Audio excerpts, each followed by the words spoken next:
जय हिंद दोस्तों, मैं नाजिश फराज और आप देख रहे हैं the local journalist. The local journalist की टीम अभी मौजूद है उमरिया के ज़िले में, जहां कल जो प्रोटेस्ट निकाला गया था वो प्रोटेस्ट वायलेंस की शक्ल ले लिया और उसके बाद बीजेपी कार्यालय जो उमरिया में मौजूद है वहां आग लगा दी गई, आगजनी हुई, गाड़ियों को तोड़ दिया गया और बहुत सारे मामला पेश आए। हमारे साथ पश्चिम बंगाल के स्टेट सेक्रेटरी हैं भारतीय जनता पार्टी के उमेश राय जी, उनसे सीधी बात करेंगे कि क्या मामला पेश आया था और क्या क्या उनका कहना है। सर, कल जो कुछ भी हुआ सर, उसके बाद आप सर क्या कहेंगे? देखिए, ये पूरा घटना परसों से ही ये पूरा माहौल खराब हुआ है। परसों सुबह अंकुर हाटी में नुपुर शर्मा के बयान के प्रतिवाद में लोगों ने विरोध प्रदर्शन किया और पथ अवरोध किया। पहले तो लगा कि कुछ देर के लिए पथ अवरोध है, लेकिन देखते ही देखते वो पथ अवरोध लगभग 10-11 घंटे तक चला, जिसमें कई किलोमीटर तक लंबी कतार लग गई। लोगों को पीने का पानी नहीं मिला, भोजन नहीं मिला, बच्चे बिलखते रहे, एम्बुलेंस में लोग तड़पते रह गए और ये सब कुछ यहाँ के लोगों ने साफ तौर पर इसका साक्षी बना देखा। एक अव्यवस्था का माहौल था। लेकिन ये मामला जब उस दिन रात को पुलिस जब उन लोगों को प्रदर्शनकारियों को हटाने गई थी, तब हावड़ा सिटी पुलिस के कमिश्नर से कई IPS अधिकारी और कई रैंक के लोगों को चोट लगी थी। किंगा नारायण अस्पताल में फर्स्ट एड हुआ था और उसी समय नेशनल हाईवे और इसके आसपास के इलाके में 144 लगा दिया गया था। लेकिन कल देखने को मिला कि वो 144 कहाँ गायब हो गया, पता ही नहीं चला और पूरे हावड़ा में जगह जगह पर विरोध प्रदर्शन फिर से शुरू हुआ। एक विषय तब तक तो समझ में आ रहा था कि लोगों में गुस्सा है, लोग अपना विरोध जता रहे हैं, नुपुर शर्मा की तस्वीर लोग सड़कों पर लगा रहे हैं, तो गुस्साबाजी नहीं। लेकिन शाम होते होते खबर मिली कि भारतीय जनता पार्टी का हावड़ा ग्रामीण में 2 कार्यालय, रघुदेवपुर में एक कार्यालय और कार्यालय के पास यहाँ का एक बहुत पुराना क्लब है नेताजी संघ, उस पूरे क्लब को तोड़ दिया गया। नेताजी की बहुत पुरानी तस्वीर थी, उसको तोड़ा गया। क्लब में के बाहर बीजेपी का कार्यालय था, उसको आग लगा दिया गया।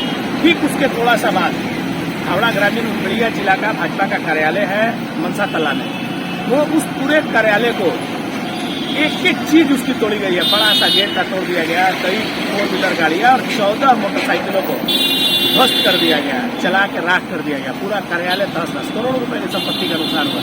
एक व्यवस्थित कार्यालय था जिसको बर्बाद किया गया। ये पूरी जो घटना है, ये घटना कहीं न कहीं, पहले तो ऐसा लग रहा था कि आध्यात्मिक लोग हैं जिनको ऐसा लगा कि भाई मेरे धर्म का अपमान हुआ है, वो विरोध प्रदर्शन कर रहे हैं। लेकिन ये विरोध प्रदर्शन एक राजनीतिक रूप ले लिया और दंगा का एक माहौल बन गया। लोगों के अंदर भय का माहौल है, लोगों की दुकानें लूटी गई हैं। आप के पास मैं कई वीडियो दिखा दूंगा, इस हाईवे पे खोसला के दुकान को लूटा गया, तोड़ा गया। ये सब कुछ उन्माद का रूप ले लिया है। भारत के इस लोकतंत्र में अगर किसी को कहीं असुविधा है, आपको कहीं आपके व्यक्तिगत रूप से भी आपको ठेस पहुंचे, तब सामाजिक रूप से या धार्मिक रूप से आपको ठेस पहुंचे, तो उसके लिए लोकतंत्र में एक व्यवस्था है। उस व्यवस्था के तहत आप उसके खिलाफ FIR कराइए। कानून है, हमारे देश में ही लोगों को फांसी की सजा होती है, हमारे देश में लोगों को उम्र कैद होती है। ये सारी व्यवस्थाएं हैं, लेकिन खुद ही सारे विषय का हम खुद जज बन जाएंगे, हम फांसी दे दें, हम किसी का गला काट दें।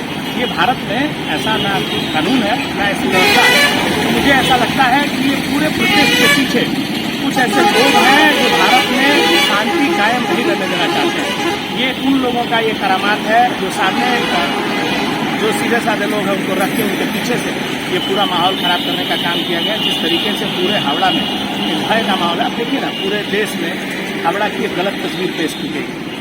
जिस तरीके से हावड़ा में उन्माद पैदा किया गया, 10-10 घंटे सड़क रोका गया, ये कहीं न कहीं एक संदेश दे रहा है कि यहाँ सब कुछ ठीक नहीं है। और इस पूरे विषय पर अगर सबसे बड़ा दोषी कोई है तो वो है यहाँ का प्रशासन।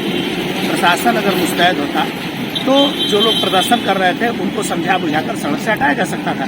जो बात मुख्यमंत्री ने 10 घंटे बाद कहा, वो बात पहले भी कह सकती थी कि भाई आप FIR करिए, हम जो लोग दोषी हैं उनके खिलाफ कार्रवाई हो और आप प्रदर्शन लोकतांत्रिक प्रक्रिया से करिए, ये वो बोल सकती थी, उसके लिए व्यवस्था है। लेकिन ऐसे साधारण लोगों को छोड़ देना कि आप लड़ो मरो, आपका घर लूटा जाए, आपके घर में आग लगाया जाए, ये मुझे लगता है एक कमजोर प्रशासन की निशानी है। और पश्चिम बंगाल में जो सत्ताधारी पार्टी है, पश्चिम बंगाल के माननीय मुख्यमंत्री है, मुझे लगता है कि बंगाल उनके हाथ से बाहर निकल गया है, उनके बस में बंगाल नहीं रह गया। सर, ये चीज़ तो हम देख रहे हैं कि जिस तरह से लोगों ने प्रदर्शन किया, घंटों गाड़ियां जाम रही, लोग परेशान रहे, ये हम सब मानते हैं कि ये गलत है।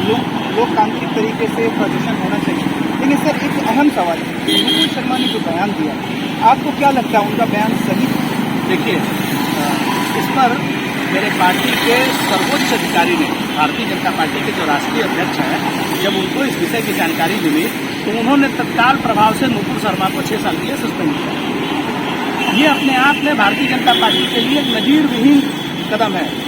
जबकि आप देख रहे हैं पूरे देश में भारतीय जनता पार्टी के कार्यकर्ता इसका विरोध कर रहे हैं कि नुपुर शर्मा ने कुछ गलत नहीं कहा, ऐसा बता रहे हैं। लेकिन एक राष्ट्रीय राजनीतिक दल जिसकी सरकार देश में है, उसके राष्ट्रीय प्रवक्ता को अपना संयम नहीं खोना चाहिए।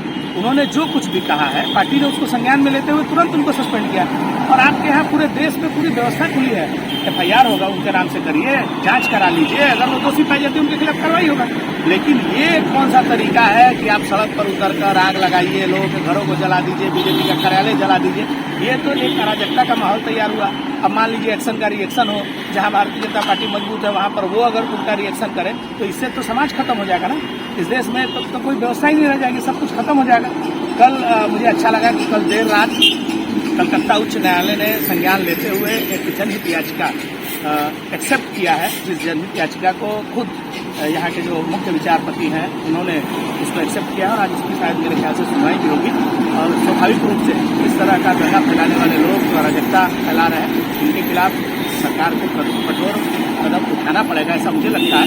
और जो लोग भी देश का सांप्रदायिक सद्भाव बिगाड़ने का काम कर रहे हैं उनके खिलाफ कार्रवाई होनी चाहिए। हमारे देश में व्यवस्था है, हमारे देश में हम लोगों ने कई मुख्यमंत्रियों को जेल खटके देखा है, हमारे देश में हम लोगों ने कई बड़े बड़े लोगों को जेल खटके देखा है। तो इसमें कोई किसी को भी कहीं अपने कानूनी व्यवस्था पर अनास्था नहीं होना चाहिए। व्यवस्था है, उस व्यवस्था में आइए। लेकिन आप चाहेंगे कि कोई आप कहें किसी का सर काट दिया जाए, आप कहें किसी को आग लगा दिया जाए, तो ये भारत में नहीं हो सकता।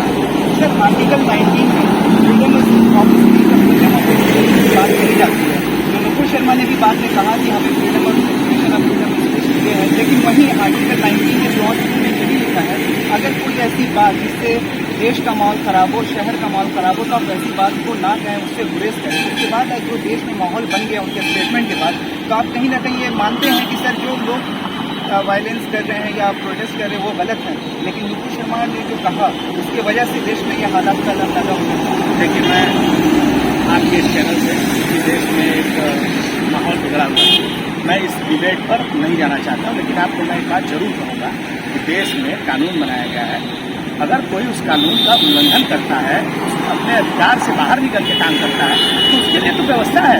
नुपुर शर्मा ने अगर बोलने की आज़ादी के तहत अगर आपके धार्मिक भावना को ठेस पहुंचाया तो उसके खिलाफ कार्रवाई होगी। वो कार्रवाई करिए ना, उसके लिए तो व्यवस्था है।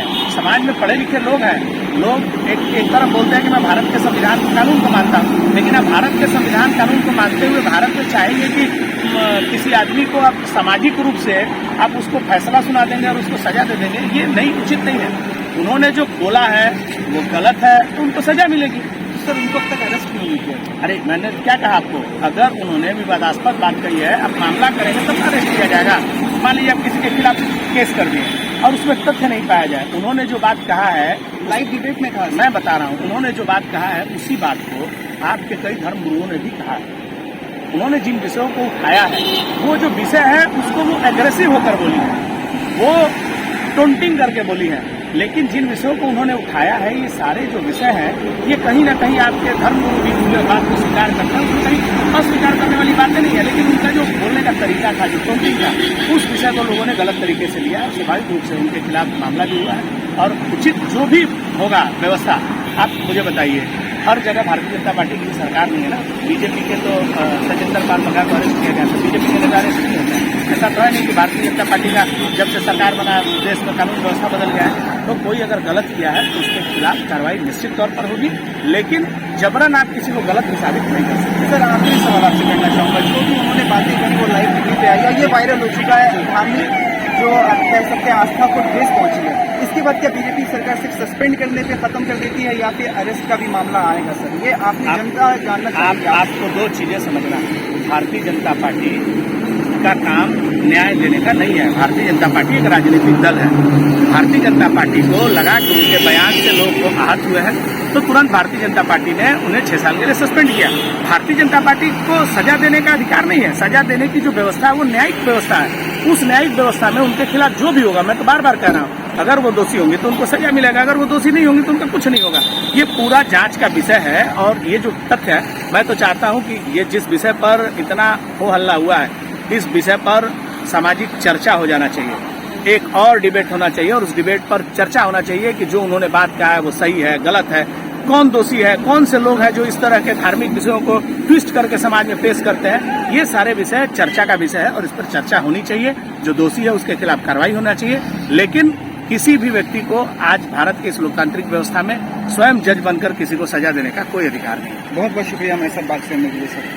आप सुन रहे थे उमेश राय जी को, जो सीधे लफ्जों में ये कह रहे थे कि जिन्होंने भी गलती की है उनको सजा मिलनी चाहिए, लेकिन लोकतांत्रिक ढंग से आपको प्रोटेस्ट करने की इजाजत है। आप प्रोटेस्ट करें, बेशक करें, लेकिन आप अपने वजह से किसी को तकलीफ ना दें और कहीं पर भी इस तरह का माहौल ना बनाए, अराजकता का माहौल ना बनाए, वायलेंस ना करें, जिसके बाद जो जिम्मेदार जो चीजें चल रही हैं वो आपके ऊपर वापस लौट के आ जाए। उमेश राय जी भारतीय जनता पार्टी पश्चिम बंगाल के स्टेट सेक्रेटरी हैं। यहाँ पे उलवेरिया में कल आपको बताता चलो एक वायलेंस पेश आया, जहाँ कार्यालय बीजेपी कार्यालय को मनशा तला के इलाके में जला दिया गया और उसके बाद भी कई सारी जगह थी जहां लूटपाट के मामले पेश आए। उसके बाद ये सारी चीजें हुई। अभी उमेश राय जी ने साफ लफ्जों में सारी बातें कही। इस मसले से जुड़ी हुई, इस मुद्दे से जुड़ी हुई जो भी खबरें होंगी द लोकल जर्नलिस्ट आप तक पहुंचाने की कोशिश करेगी।